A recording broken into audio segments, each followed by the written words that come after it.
Candie Cooper's here with another great idea for the teens and tweens in your life. These are fun rings. Thank you. Friendship rings. Good idea. Thanks. Yeah, and I like the way that you chose a lot of different beads. They're super colorful. Yeah, you know what? I teach a lot of classes, and one of the things that parents are always asking me are, my kid wants to make jewelry, and then I get the kids in the class and they're like, we want to make rings. And it's hard. You can't, you know, that's one of the trickier things to do in jewelry making. I feel like I've solved the Yeah, this is a great idea. It's quick and easy. I like them.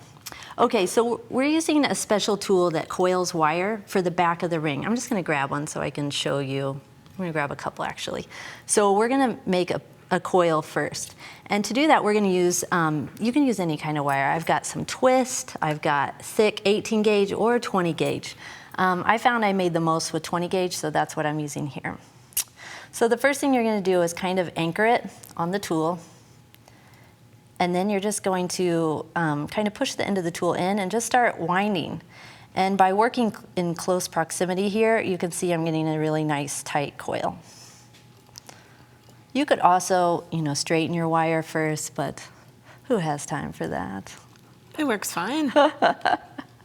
Okay, so you want to just keep going until you have a nice long coil, because once you start making these babies, you want to make more. So if you start out with a long coil, you can just chop it up. Full tank of gas. Okay, so I've got a bunch here. I'm going to move that so I don't keep knocking it around. But I've got a bunch here, and I just wanted to show you, look at this twist wire. That looks really pretty. Beautiful. Adds some sparkle too. Yeah, and then for those that like the more chunky ring, you can use this 18 gauge wire. That's what that ends up looking like. And then here's all my 20s. Okay, so the next thing we're going to do is size the ring, which might be like the trickiest part of this project. I've got a little scrap coil here. A lot of times I found I was just taking my finger and kind of wrapping the coil around. They're very springy, so it's okay. It's not gonna mess it up to do this. And then you wanna kind of eyeball it and cut the wire. And you're thinking about covering that last section just with the bead, right? Mm-hmm, yeah, and that's the other thing you should take into consideration. Let's just look at beads, period. You want to go with some beads that are kind of flat, that aren't going to roll around on top of your finger, not too tall. I found that these worked the best. Or like if you look at these flower ones, there's a flat side on the back. These are especially cute. Love That them. is really cute. Love them. Okay, so once we have our sides, the next thing you're going to do is put some beading cord, elastic cord, through the coil. Okay, and this comes in different sizes. I use the 1 millimeter in diameter, but you could also use the 0.8 if you have a super skinny coil. Okay, so just kind of base it on how wide the coil is. Right. The other thing you want to do is pre-stretch the elastic. So go ahead and give it a little tug, and that just gets rid of, you know, all the tightness.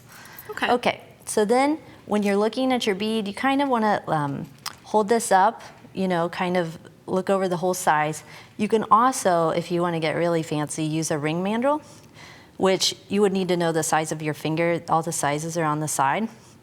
But you can kind of wrap this around and say, okay, I'm close to a 5. My bead's about this wide. I'm close. If you were making these for like presents, this would be especially useful.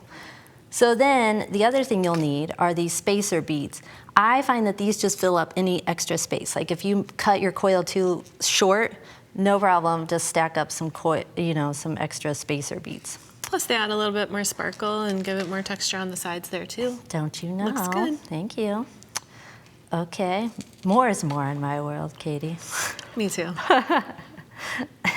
So, okay, now we've got all of our beads on here, and then you can kind of check it to see if you like the way it fits.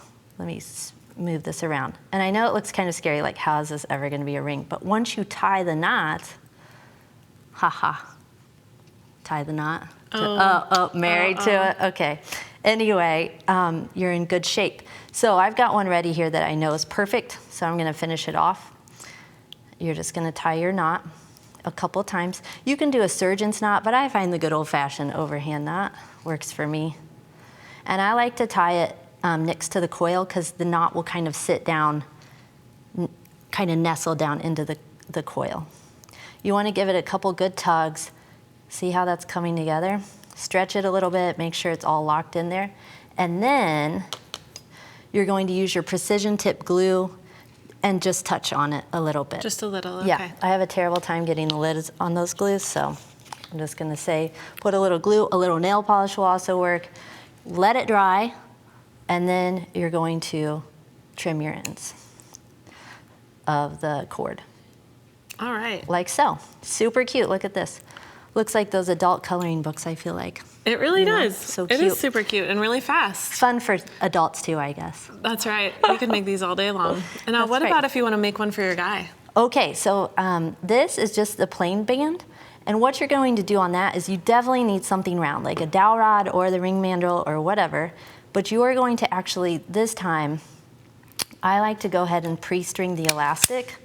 And then the first thing you're going to do is figure out the size you want. But you're going to actually wrap the coil all the way around in one spot. It's almost like you're making a jump ring, if you're, and then you're going to kind of eyeball where those come together perfectly. On the size that you need. On the size that you need. And then you're going to cut it. Run your elastic through, tie it. You're done. Done. These are so quick and easy. Thanks, Candie. Thank you.